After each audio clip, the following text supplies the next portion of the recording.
Dear students, अस्सलाम वालेकुम। उम्मीद करता हूँ कि आप सब खैरियत से होंगे। आज फर्स्ट ईयर कॉमर्स वालों का बिज़नेस मैथ का पेपर था। First year commerce business math और 2025 रेगुलर एंड प्राइवेट वालों का बिज़नेस मैथ का पेपर था।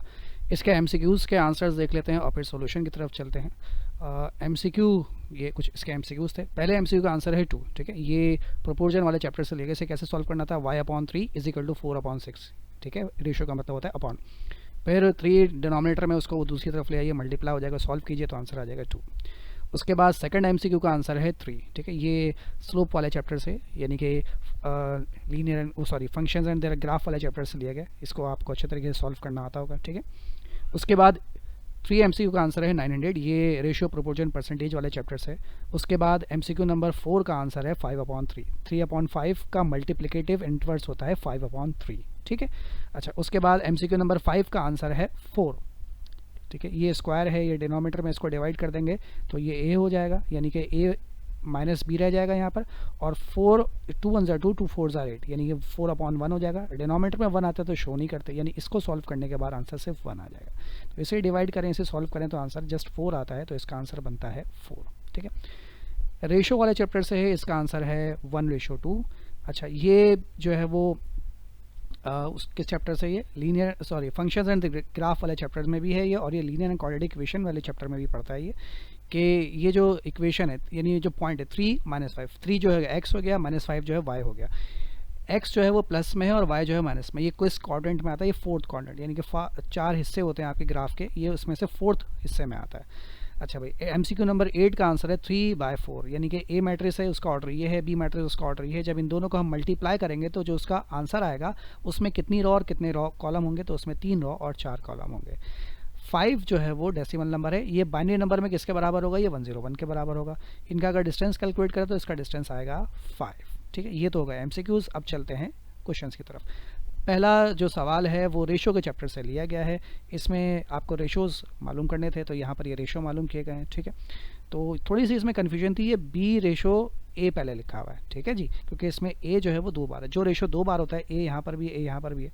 जो रेशो 2 बार होता है वो बीच में लिखा जाता है, तो इसे बीच में लिखा, इसे सॉल्व किया तो ये आंसर बनता है आपके पास, ठीक है। 7, 5 और 10 इसका आंसर बनता है, ठीक है। सॉल्व करने के बाद तो आंसर ये बनता है, लेकिन हमें जो रेशो लिखना है वो कैसे लिखना है, ए रेशो बी रेशो सी। तो ए का जो आंसर है वो 5 है, तो पहले 5 लिखा जाएगा, फिर बी का आंसर 7 है तो 7 लिखा जाएगा, और फिर सी का आंसर 10 है तो फिर 10 लिखा जाएगा, ठीक है। तो ये इसका तरीका है। उसके बाद 2 का 2 पार्ट, ये रेशो प्रोपोर्शन परसेंटेज वाले चैप्टर से ये भी लिया गया है। इन्वर्स प्रोपोर्शन था यहाँ पर, ये इसका सोल्यूशन है, इसको चेक कर लीजिएगा। आसान सा सवाल था। क्वेश्चन नंबर 3 जो है वो परसेंटेज वाले चैप्टर से लिया गया था, बहुत ही आसान सवाल था, तो ये उसका सोल्यूशन यहाँ पर मौजूद है, ठीक। उसके बाद क्वेश्चन नंबर 4 जो है, यानी 2 का 4 पार्ट, ये भी रेशियो प्रोपोर्शन परसेंट। अब देखिए, एक चैप्टर से 4 सवाल आ गए, कैसे। ये भी रेशो प्रोपोर्शन परसेंटेज वाले का है, 2 भी रेशो प्रोपोर्शन परसेंटेज, 3 भी और 4 भी। क्या बात है भाई, क्या बात है। तो ये इसका आंसर है, इसको चेक कर लीजिएगा। लॉस परसेंटेज और सेलिंग प्राइस मांगी गई थी, दोनों आंसर यहाँ पर मौजूद है। अच्छा, उसके बाद चलते हैं 5 पर। ये जो है वो आपके फंक्शंस एंड देयर ग्राफ वाला चैप्टर से लिया गया। इसमें वर्टेक्स आपको मालूम करना था, ये वर्टेक्स का सोल्यूशन है, ठीक है। और फिर 6 पार्ट जो है वो ये क्वाड्रेटिक इक्वेशन वाले चैप्टर से लेंगे, नहीं लीनियर एंड क्वाड्रेटिक इक्वेशन, ये उसका आंसर है, इसको भी चेक कर लीजिएगा। उसके बाद क्वेश्चन नंबर 7, यानी 2 का 7 पार्ट बाइनरी नंबर से लिया गया, सिंपल सा सवाल था, सिर्फ एडिशन और सब्ट्रैक्शन करनी थी, ये उसका सोल्यूशन है। और 2 का 8 पार्ट जो है वो मैट्रिसेस वाले चैप्टर से लिया गया है। यहाँ पर एक थोड़ी सी कन्फ्यूजन थी कि ये 8 है या 8x है। अगर तो ये 8x है तो इसका आंसर ये बनता है, और अगर ये सिर्फ 8 होता है, अब मुझे नहीं पता कि ये टाइपिंग मिस्टेक है या वाकई 8x ही लिखा हुआ है। अगर 8x है तो इसका आंसर ये है, एग्जैक्टली आंसर ये है, ठीक है। लेकिन अगर ये 8 होगा तो फिर ज़ाहिर इसका आंसर चेंज हो जाएगा, वो आंसर मेरे ख्याल से 2 आएगा फिर यहाँ पर, ठीक है। बहरहाल, तो ये सवाल के मुताबिक मैंने सॉल्यूशन किया, मुझे नहीं पता कि ये टाइपिंग मिस्टेक हुई है क्या है। अच्छा, क्वेश्चन नंबर 3 पर आते हैं। ये क्वेश्चन नंबर 3 का जो सवाल है ये आपके पास लीनियर एंड क्वाड्रेटिक इक्वेशन के चैप्टर से लिया गया है। इसमें इक्वेशन ऑफ स्ट्रेट लाइन मालूम करनी थी 3 तरीकों से। ये तीन तरीके यहाँ पर दिए हुए, तीनों तरीके से हमने मालूम कर लिए। क्वेश्चन नंबर 4 का ए पार्ट सिंपल इंटरेस्ट का सवाल था, इसमें आपको नंबर ऑफ ईयर्स मालूम करने थे, तो ये इसका सोल्यूशन है 5 ईयर्स। क्वेश्चन नंबर 4 का बी पार्ट, ये भी सिंपल यानी इंटरेस्ट और एंटीज वाले चैप्टर से लिया गया। इसमें आपको कंपाउंड इंटरेस्ट मालूम करना था, तो पहले हम कंपाउंड अमाउंट मालूम करते हैं और फिर कंपाउंड इंटरेस्ट मालूम करते हैं। ये कंपाउंड अमाउंट आया और ये कंपाउंड इंटरेस्ट आया, ठीक है। इसमें पॉइंट में अगर थोड़ा सा डिफरेंस आ जाए तो वो चलता है, उसमें कोई इशू नहीं है। लेकिन ये आपका जो पॉइंट से पहले का आंसर है वो सेम होना चाहिए। अच्छा, यहाँ पर जो है ये 3 पॉइंट नहीं है, ये 3 कॉमा है, ठीक है, कॉमा लगाना था, ये गलती से मुझसे पॉइंट लग गया, यानी 3170 ये पॉइंट नहीं है, ठीक है, ये कोरमा है, ठीक है। ओके, उसके बाद क्वेश्चन नंबर 5 का ए पार्ट मैट्रिसेस वाले चैप्टर से लिया गया है। ए को मल्टीप्लाई करना था बी ट्रांसपोज से, तो ये भाई इसका सॉल्यूशन है, चेक कर लीजिएगा।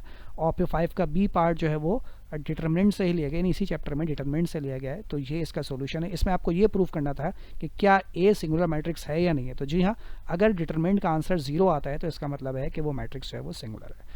तो भाई ये था सॉल्यूशन, ठीक है भाई। तो अब आपकी क्या राय है? मेरे हिसाब से तो पेपर बहुत आसान था, स्टूडेंट के पॉइंट ऑफ व्यू से बात करता हूँ कि स्टूडेंट्स ने अगर पढ़ा है पूरे साल तो पेपर बहुत आसान था।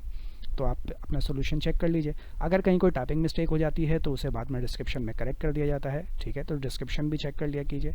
और किसी गलती के कितने मार्क्स कटते हैं इसके बारे में मुझे बिल्कुल नहीं पता, ये एग्जामिनर को पता होता है, किस गलती के कितने नंबर मिलेंगे, किस गलती के कितने नंबर कटेंगे, मुझे नहीं पता, ठीक है। हाँ, अपनी राय ज़रूर दीजिएगा कि क्या आपका पेपर अच्छा हुआ, ख़राब हुआ, एवरेज हुआ। मेरे हिसाब से तो आपका पेपर बहुत अच्छा होना चाहिए, क्योंकि पेपर में कोई ऐसी बात नहीं थी जो कि परेशान करती।